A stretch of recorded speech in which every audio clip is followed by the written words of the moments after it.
The actress who became empress. Theodora was born around 497 AD, probably in Cyprus or possibly in Constantinople, into a family at the absolute bottom of Byzantine social hierarchy. Her father Acacius was a bear keeper for the Green faction at the Hippodrome, the man responsible for the care of the bears used in the animal shows that preceded the chariot races. When he died, her mother pushed her 3 daughters onto the stage at the earliest opportunity, because the stage was the only viable profession available to them. Theodora was perhaps 5 or 6 years old when she began performing. She died in 548 AD as Empress of the Byzantine Empire, co-ruler with her husband Justinian I, legislator, theologian, and the most powerful woman in the world. The distance between those 2 points, bear keeper's daughter to empress, is one of the most extraordinary trajectories in the history of power, achieved in a society that was, by its own explicit legal and social rules, designed to make such a trajectory impossible. Procopius, the court historian who wrote the official laudatory history of Justinian's reign, also wrote a secret history, the Historia Arcana, not published in his lifetime, that describes Theodora in the most scandalous terms available to a Byzantine pen. Actress, prostitute, schemer, heretic, monster. Historians have been arguing about the relationship between these 2 portraits ever since. Both the official version and the secret one are probably distorted. What survives between them is a woman of exceptional intelligence, political courage, and genuine power, whose origins the world she lived in found unacceptable and whose influence it could not avoid. The Hippodrome, the stage, and what they meant. To understand Theodora's origins, you have to understand what the stage meant in 6th century Byzantium.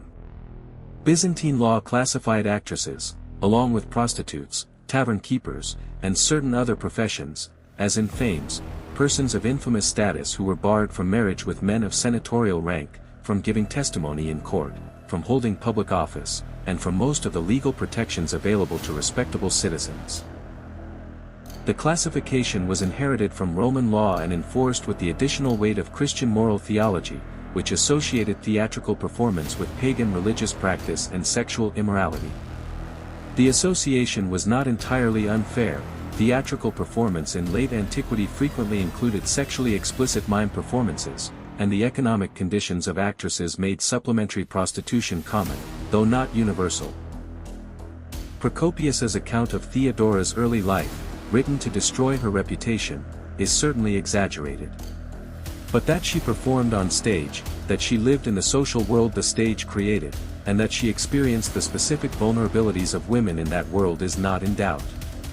What is also not in doubt is that the Hippodrome and its associated theatrical culture were at the center of Byzantine public life in ways that no simple moral condemnation could eliminate.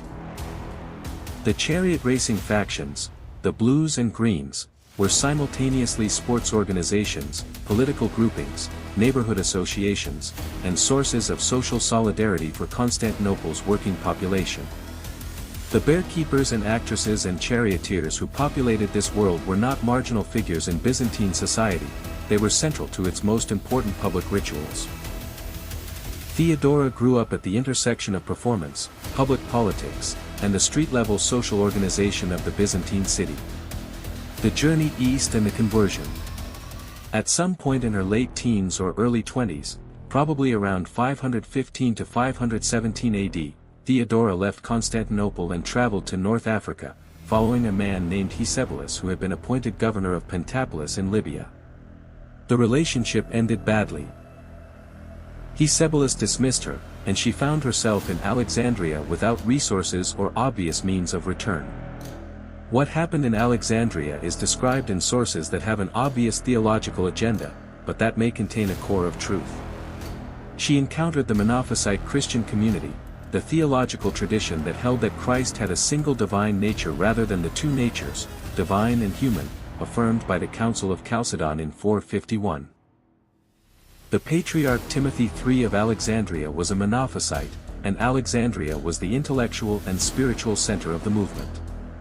Theodora's engagement with Monophysite Christianity in Alexandria was, by all accounts, genuine and lasting. She remained a committed Monophysite for the rest of her life, which created significant complications given that the empire's official theology was Chalcedonian. She also met, in Alexandria or on her return journey through Antioch, the holy man Timothy of Antioch, not the Patriarch, but a Monophysite spiritual director whose influence on her religious development appears to have been significant. She returned to Constantinople around 522 AD, a different person from the one who had left.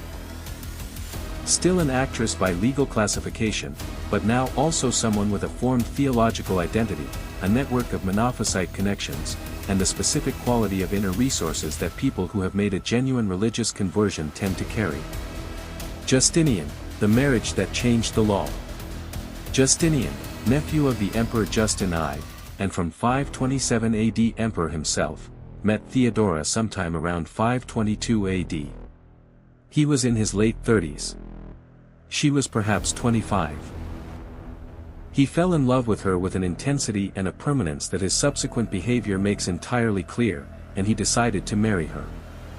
The legal obstacle was precise. A law of Constantine I prohibited senatorial men from marrying actresses. Justinian went to his uncle and had the law changed. The new law permitted actresses who had left the stage and reformed their conduct to marry senators. He had the law written specifically to allow one marriage, and then he contracted it.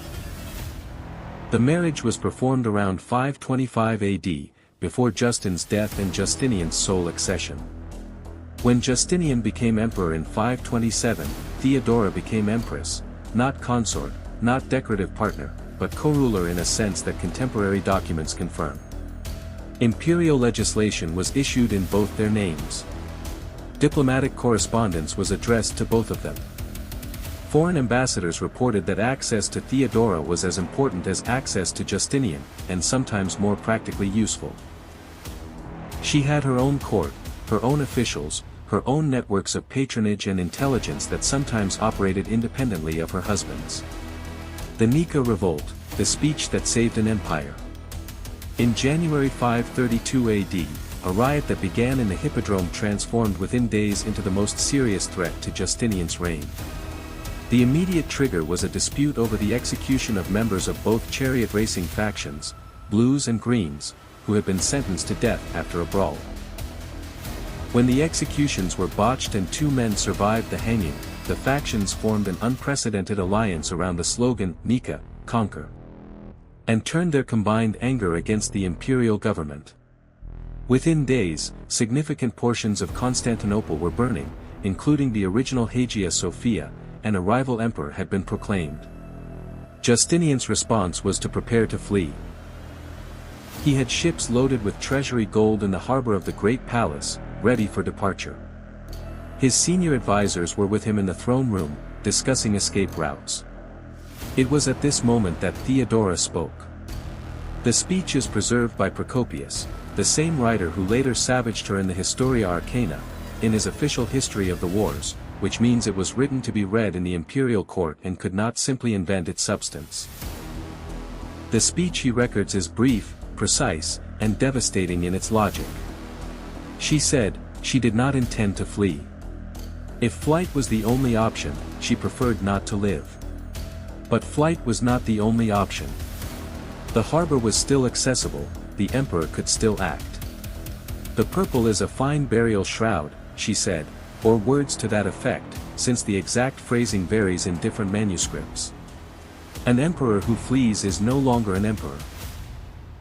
An emperor who fights from the palace is still an emperor. They should stay. Justinian stayed. He sent the general Belisarius, just returned from his campaigns in North Africa, with a force of troops into the Hippodrome, where the rebel population had gathered in the expectation of a new coronation. The troops entered from multiple points and killed an estimated 30,000 people. The revolt ended. Justinian remained emperor for another 33 years. His reign became one of the most significant in Byzantine history, the reconquest of North Africa and Italy, the codification of Roman law that became the foundation of European legal systems, the construction of the new Hagia Sophia. All of it happened because of a speech given in a throne room in January 532 by a woman whose father had kept bears for the Hippodrome. Legislation and the protection of women. Theodora's influence on Justinian's legislative program is visible in specific ways that suggest direct personal engagement rather than general influence. The reforms of Byzantine law regarding women, enacted in the late 520s and 530s, bear the marks of someone who understood the specific vulnerabilities of women in Byzantine society from lived experience rather than from theoretical knowledge. The laws concerning actresses and prostitution were revised to give women in these professions greater legal protection and easier paths to exit. A law prohibiting the sale of women into prostitution under the guise of theatrical contracts, a practice that had been a standard method for trafficking girls from poor families, was enacted with explicit reference to Theodora's concern for the women affected. Divorce law was revised to give women greater protection against abandonment. Laws governing the guardianship of widows and orphans were strengthened. The age at which a girl could be betrothed was raised. She also established a refuge called the metanoia, repentance, on the Asian shore of the Bosphorus, where women who had been prostitutes could live under religious protection if they chose to leave the profession. Sources report that some of the women housed there threw themselves into the sea rather than accept the enforced celibacy the institution required, which suggests that the refuge was not experienced uniformly as liberation. But the institution's existence, funded by the empress, established by imperial authority, represents a specific and unusual deployment of power in service of a population that power had consistently exploited. Theology and the Monophysite question.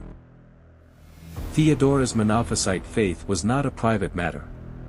The Monophysite controversy, whether Christ had one nature or two, and what the implications of that answer were for Trinitarian theology and Christology, was the most divisive theological question in 6th century Christianity, dividing the eastern provinces of the empire, Egypt, Syria, Palestine, from Constantinople and Rome, and creating political fault lines that overlapped with ethnic, cultural, and economic tensions.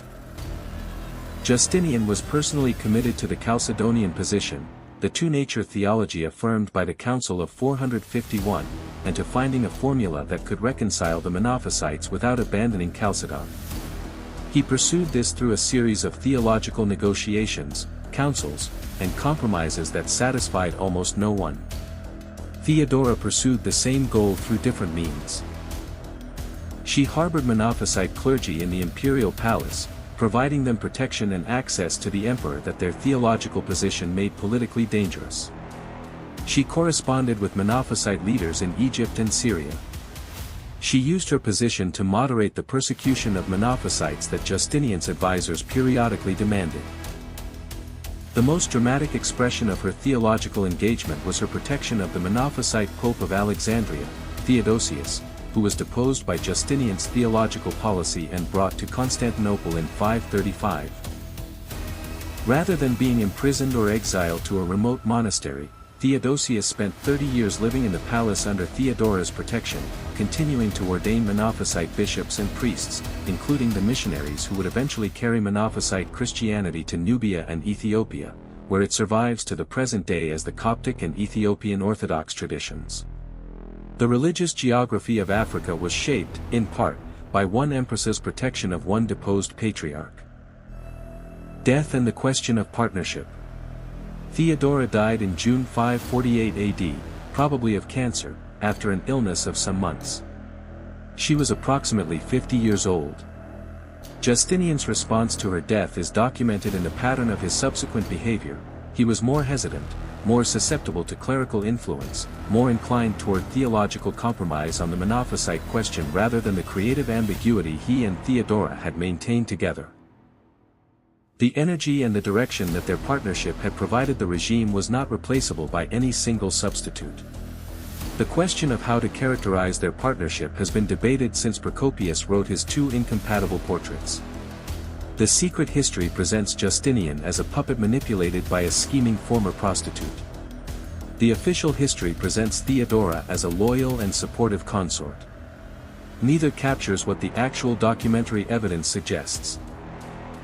Two people of strong and sometimes different views, working in an empire too large and too complicated for any single perspective to manage, who maintained a personal and political partnership that lasted 21 years and that bent the largest empire in the Western world toward positions, on theology, on women's legal status, on the treatment of religious minorities, that neither would have held without the other.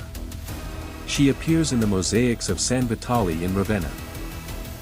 Completed in 547 AD, a year before her death, facing her husband across the apse, each carrying a liturgical vessel in a Eucharistic procession, each flanked by courtiers and attendants. The mosaics were made to express the theology of imperial authority, the emperor and empress as participants in the divine order, mediating between heaven and earth. What they also express, unintentionally perhaps, is the equality of the two figures. Same scale, same position in the composition, same weight in the image. The bearkeeper's daughter from the Hippodrome, facing the emperor across the apse of a church in Italy, in gold and purple, carrying the chalice. The distance from there to her beginning is the distance the 6th century could travel when it chose to.